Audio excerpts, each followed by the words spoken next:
Well, good morning, Britain. Just gone 6:30. Welcome to the programme. God, so I got up last night. I actually taped it and watched it at 3:30, the debate in America. I woke up, I set my alarm for 2. I listened to the first exchange and I switched it off. Yeah. I thought, I can't, but not at 2 o'clock in the morning. Well, I sat through all 90 minutes of it. I have never... Well, I watched it, but I watched it when I came in. It was a train wreck of epic proportions. That's what Jake Tapper called it, wasn't it? Well, he called it... I thought, let's see what Jake Tapper said, because my former CNN colleague summed it up perfectly. I used to work with Jake at CNN, top bloke. He's not given to hyperbole. He's quite a straight news guy. For him to say that gives you some idea just how bad it was. It was vicious, personal. It was like a couple of kids in the playground. Joe Biden called the president a liar, a clown, a fool. He said he should shut up. He said he was the worst president America has ever had. Let's have a look. Unfortunately, Joe Biden was, I would say, stumbly. I mean, you said yesterday when I said, I hope that he's awake at 2 o'clock in the morning, and you said, well, actually, Susanna, it's 9 o'clock at night.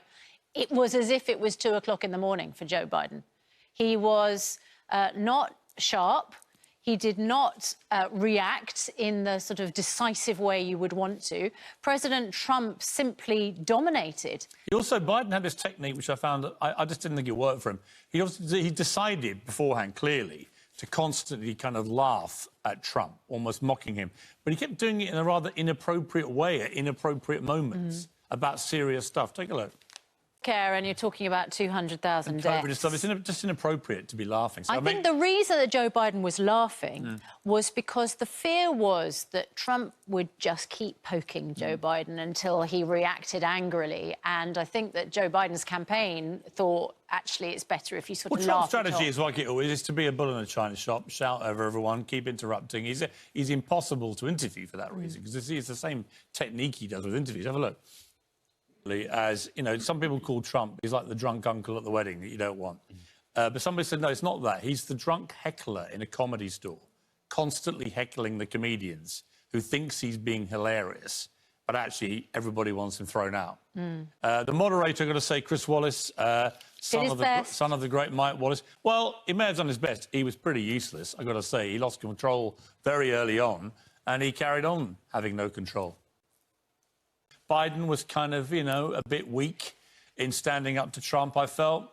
And I thought that Trump was just as bad as I've seen him. And he's been awful in many of these debates, hectoring, bullying, jumping in all the time. They say that the sort of unofficial slogan of the Joe Biden campaign is he just has to be good enough.